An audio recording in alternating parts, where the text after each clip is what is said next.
semblanza curricular del juez Gerardo Campos Malagón.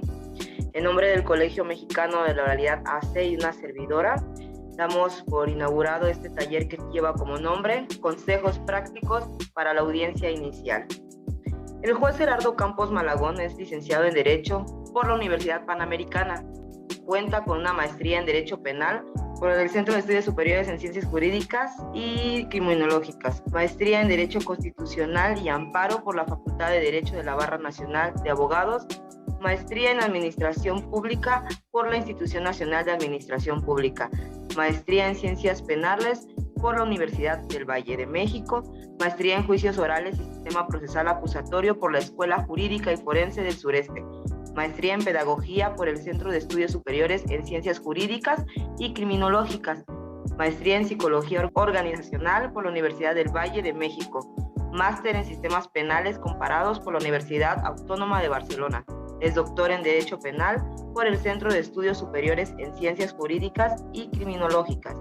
En el ámbito docente, se ha desempeñado como profesor a nivel licenciatura, maestría y doctorado. Entre ellas estas instituciones como lo es la Universidad Tecnológica de México, la Universidad Salesiana, la Universidad Intercontinental, la Escuela Jurídica y Forense del Sureste, la Universidad Panamericana, el Instituto de Estudios Judiciales del Tribunal Superior de Justicia de la Ciudad de México, la Escuela Judicial del Poder Judicial de la Federación.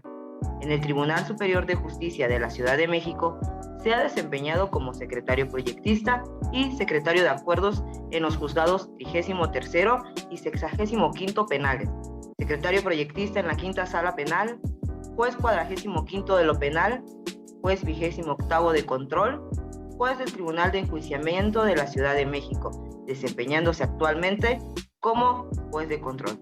Y bueno, sin más preámbulos, damos por inicio este taller. Muchísimas gracias, doctor. Muchas gracias. Pues vamos a darle un ratito a mis queridísimos amigos. Tengo el gusto de ver a muchos de ustedes, a mi bella Teresita, por aquí ya conectados. Y pues vamos a comenzar con este taller de la audiencia inicial. Iniciemos con las circunstancias de la audiencia inicial cuando tenemos una persona detenida. Mucho se ha tenido que batallar a este respecto y vamos a tratar de hacer un símil del sistema anterior con el sistema actual. Y me explico. Por muchos de ustedes, mis queridísimos abogados, Noé, me ha tocado escuchar que dicen, es que el juez dice que son cuestiones facultativas del Ministerio Público en el control de la detención. Es que el juez dice que no puede ingresar a esto porque es facultativo del Ministerio Público. Ah, es que él dice, el juez, que a él le da nada más los hechos y el juez da el derecho y no importando si las clasificaciones legales del Ministerio Público sean o no correctas. Veamos qué tan cierto es esto desde el terreno de vista del constitucionalismo. Me acuerdo. En el sistema anterior, también en el sistema actual, para librar una orden de aprehensión, ¿en dónde está la permisibilidad de libramiento de la orden? Pues en el artículo 16 constitucional, pero la Constitución señalaba que se podía librar una orden de aprehensión y daba en aquel entonces los elementos del cuerpo del delito y la probabilidad en su comisión o participación o responsabilidad que llamábamos. Y hablaba de pruebas, claro, pero era el código secundario que le decía que era el cuerpo del delito, que integraba la probabilidad en la responsabilidad y así sucesivamente. Claro, el aspecto sustantivo también, teníamos que ver que no hubiera causas extintivas de la acción penal o causas excluyentes para el libramiento de esa orden. Sí, pero lo hacía usted desde el terreno constitucional, sustantivo y procesal. ¿Y por qué? Porque les diría Teresita, toda orden de aprehensión implicaba la limitación del derecho humano a la libertad ambulatoria del ahora imputado.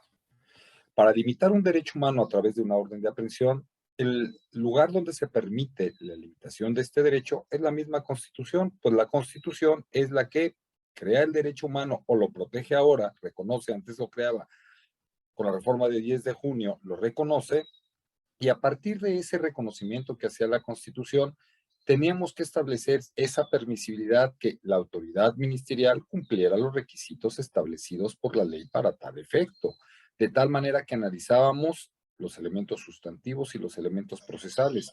¿Pero por qué hacíamos esto? Porque estás limitando derechos humanos a través de una orden de aprehensión. ¿Cuál derecho, Ángel Fagua? La libertad ambulatoria, porque le mandabas privar de su libertad ambulatoria con esa orden de aprehensión. Pero lo mismo existía, Gerardo, en el auto de plazo constitucional. El artículo 19 establecía cuáles eran los requisitos que debería de contar el auto de plazo. desde qué momento se contaba, etcétera. Y era el código secundario donde nos decía sustantivo, el delito o cuerpo del delito, la probidad en su comisión, y el 304 nos decían los requisitos y así lo íbamos articulando. O sea, me estás diciendo que desde el sistema anterior, Alba, era la Constitución la que establecía el instituto, la naturaleza jurídica, después el código sustantivo y procesal, pues que establecía los requisitos, porque en todos estos casos lo que estabas limitando era un derecho humano a la libertad ambulatoria del imputado, por supuesto. Oye, Alba, pero, Ciardo, ¿y por qué no podíamos limitar el derecho humano a través de una prisión preventiva en tentativa de violación? Porque dijo la Corte, porque el legislador al momento de la reforma constitucional no estableció los delitos tentados, solamente los delitos consumados. Y si la Constitución no establece cuál es el instituto a través del cual o con el que se pueda limitar este derecho humano, el juzgador no lo puede interpretar. Oye, Francisco, ¿y por qué no? ¿Por qué no hay interpretación, doctor? Ahí hay integración de la norma. Al no haber dicho el legislador tajantemente delitos tentados, sino solamente referirse a los consumados, se pone en tela de juicio aquella interpretación de los tribunales colegiados de circuito, donde dijeran que la tentativa, al ser parte de la progresión criminosa hacia la consumación, se entendía que también todos los delitos tentados deberían de comprenderse. Pues no, acaba de decir la Corte que si no lo dijo la Constitución literalmente, tentativa de violación, no puede aplicarse la prisión preventiva oficiosa a los delitos tentados. Doctor, pero podrá ser justificada si gustas, pero no oficiosa. Pueden ustedes ver estos tipos penales y estas jurisprudencias, no tiene mucho. Incluso, fíjense, otra que tendríamos en tela de juicio lo que dijo la Corte si no comprendemos correctamente. Son solamente ejemplos de lo que vamos a hacer. La Corte dijo que tú, mi queridísimo Noé, tu patrocinado, no tienen derecho a acceder a la carpeta de investigación en virtud de que el 218 y el 219 establecen los plazos a partir de qué momentos tienen el acceso a la carpeta. Y esto lo hizo en un amparo directo en revisión. Con el nuevo sistema, sí. Nosotros estamos viendo que el delito, yo sigo la postura todavía de conducta, los 4 elementos, porque antiguamente, no sé ahorita cómo funciona esto, la conducta debe ser un conocimiento y voluntad, y si no hay conducta, pues ya no paso ni a tipicidad ni a lo demás.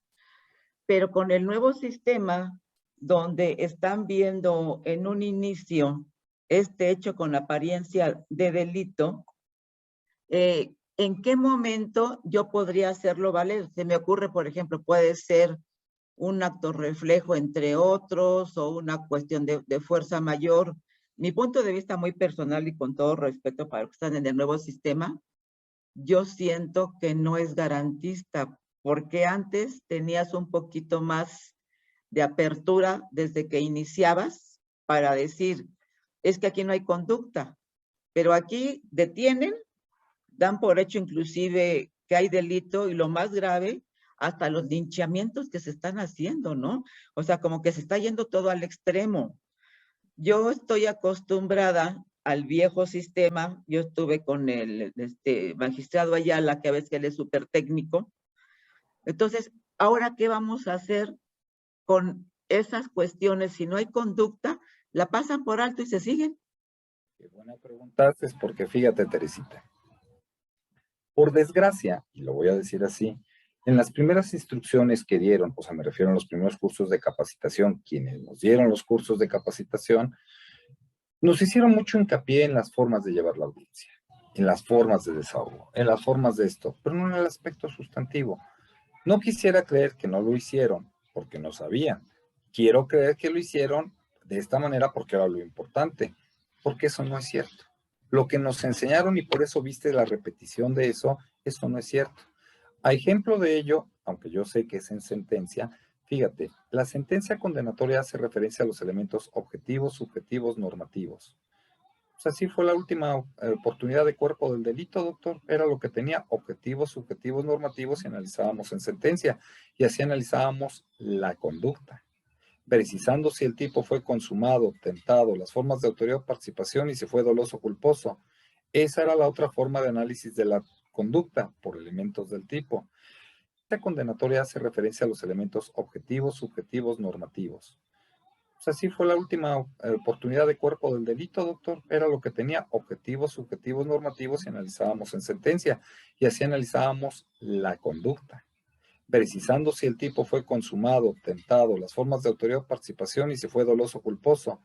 Esa era la otra forma de análisis de la conducta, por elementos del tipo, que incluso en aquella época nos decían que eran antagónicas, que no podían darse unas con otras, y ahora las tenemos las dos en el 406 y es la conducta.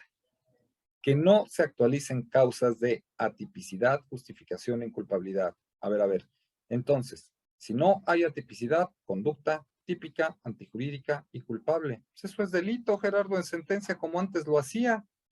408. No se meten para nada, ¿eh? Nada, Están nada. así, es muy triste. O sea, ya sé que muchos me van a oír, me van a acusar, pero pues no importa, ya sabes que también soy muy directa.